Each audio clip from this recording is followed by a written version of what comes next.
Good morning, students. Our today's topic in the subject of business studies is training.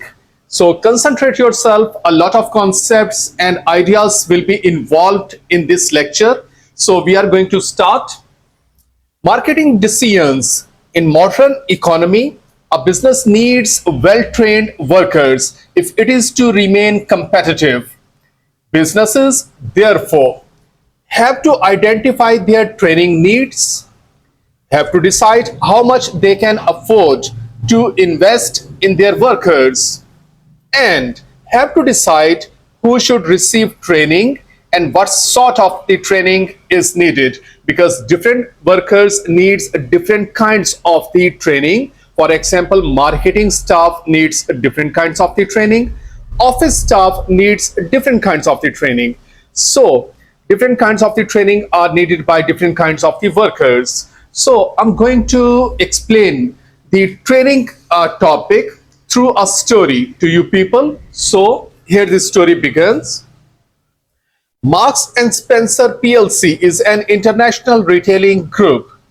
In 1996, it had a turnover of 7,209.2 million pounds and operated 628 stores.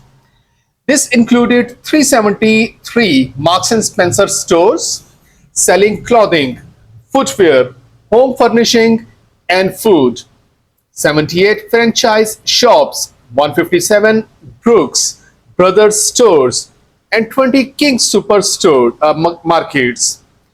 In 1996, it recruited 1,500 extra staff to improve customer service.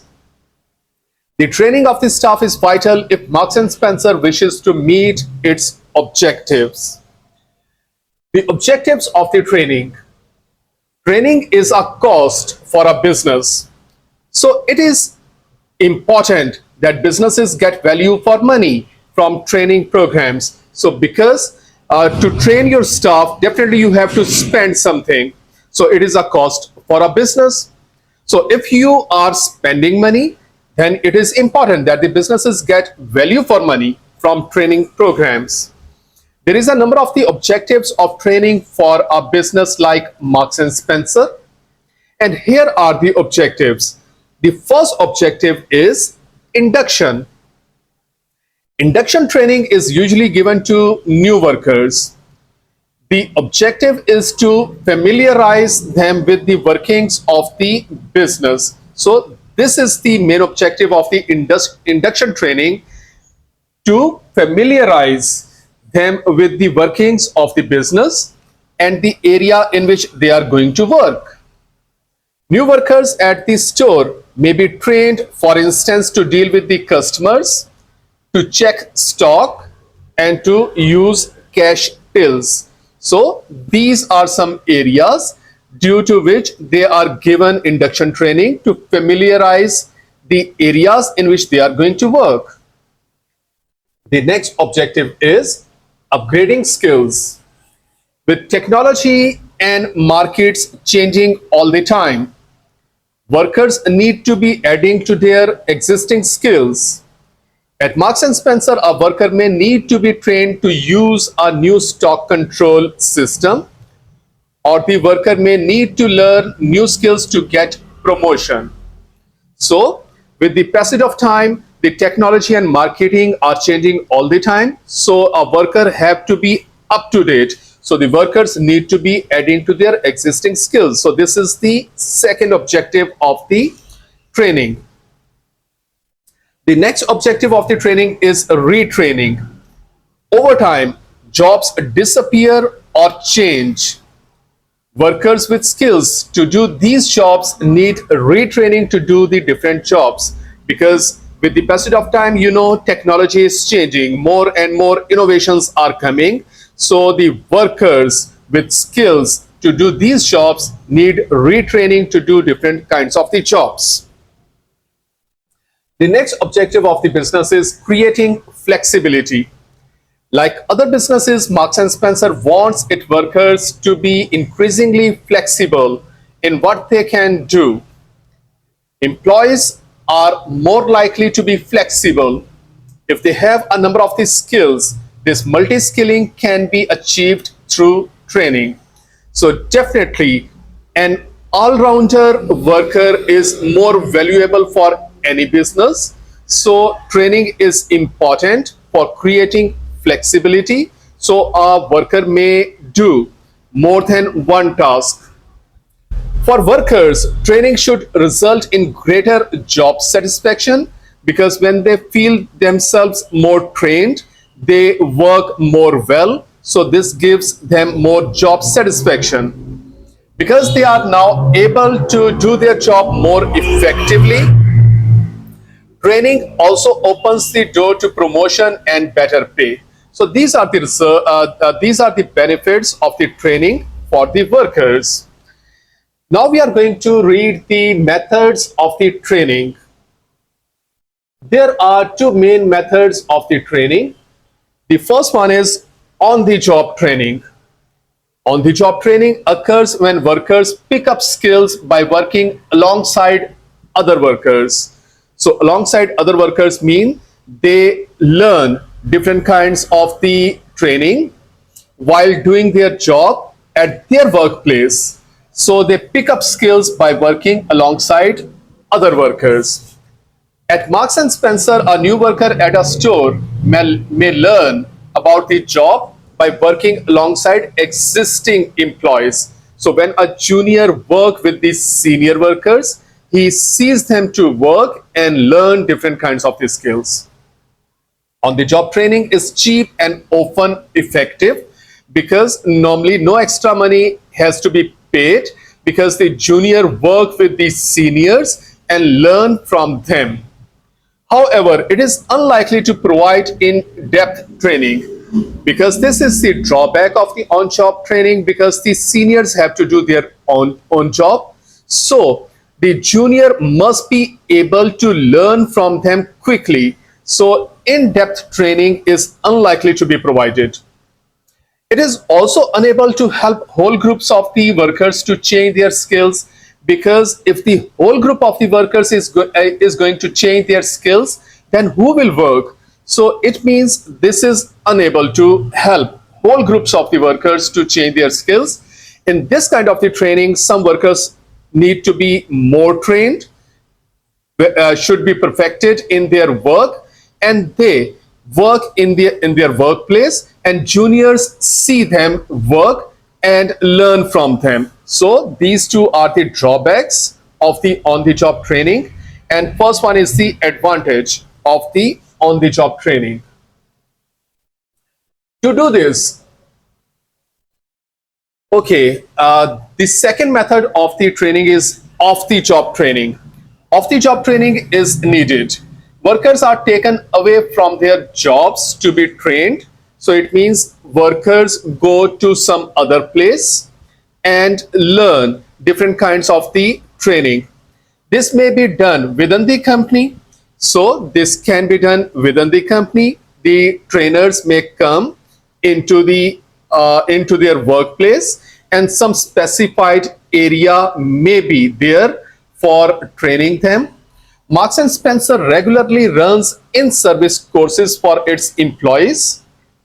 Either experts within the company lead the course or an outside trainer is brought in. Alternatively, employees may be sent on training courses provided by outside agencies. So this is the other thing. So off-the-job training can be done in their working place. Experts from the company or experts from outside can be brought in, and alternatively employees may be sent on-job training provided by outside agencies. These include management colleges, further and higher education colleges, and training consultancies. Off-the-job training is more expensive than on-the-job training. Outside trainers have to be paid, and workers cannot produce anything on the days when they are being trained. And on the job, on the other hand, a wider range of the skills can be obtained, and it can provide workers with qualifications needed in their job. So the last one is the advantage of the job training, and first two are disadvantages of the job training. The next thing that we are going to read is the types of the training. Businesses use a variety of the types of the training. The first one is induction training. Induction training is usually given to new workers.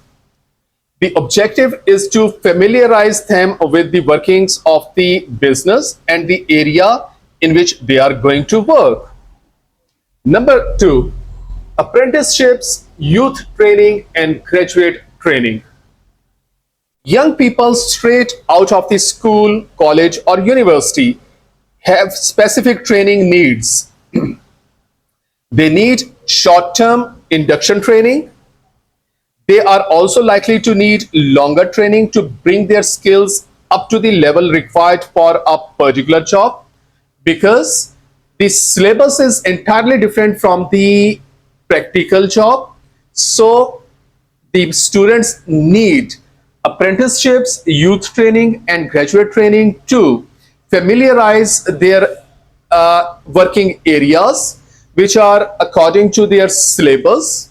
So some businesses offer modern apprenticeships. Young people coming from university also needs training. Many companies offer graduate training schemes to cater for their needs.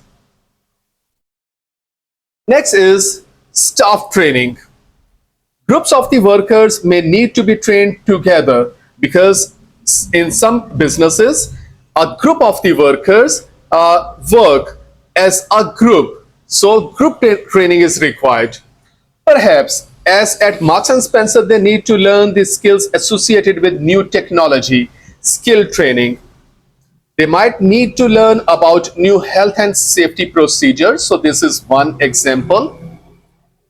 The buying team might need to learn about new products available from suppliers. So this is the other example. The marketing staff as a whole, as a team, might need to learn about the new products available from suppliers. The next type of the training is staff development. Individual workers have training needs too. Marks and Spencer has a policy of supporting staff who wish to gain promotion through training. So this kind of the training is particularly important for the workers who are very motivated, who are very ambitious for promotion. So if the workers want promotion through training, so this is the training for particularly for those staff. Staff are involved in their own development through a personal development program and review.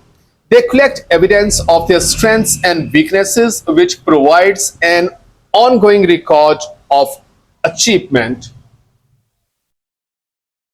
Okay, the next thing that we are going to read is the government and training. Marks and Spencer has a good training record. However, many middle-sized and small businesses spend little on or nothing on the training. They rely on schools, colleges, and other businesses to do the training. The reason is they then recruit, some businesses would say, poach or headhunt workers with the right skills and the qualification, because they spend little or nothing, because this is a costly procedure. Businesses therefore do not spend enough on training when left to themselves. So the government has to intervene, either to provide money directly for industry training or to encourage businesses to take training seriously. So these are the steps which can be taken by the government. The Department for the Education and Employment is the government department directly responsible for training. Here are some key terms which we are going to read. Induction, period of the training for workers new to a business, when they find out about the business and the job they have to do. So this is the program which familiarizes them with their working. Off the job training, training undertaken away from the job, either at the business or outside the business, for instance, at a college of further education. On the job training, training in the workplace undertaken while doing a job. Here I have made some questions from the lecture, so try to solve them. These will help you in attempting the paper in more comfortable way. The question number one, what are the objectives of the training for the business? What might a worker gain from being trained? What is the difference between the job training, on the job training and off the job training? Where might a worker be trained off the job? And what type of the training exists? So this was the lecture, students. I hope so this will be much more interesting and easy for you to understand. So read this lecture again, understand it, learn it, and make your notes. Thank you so much.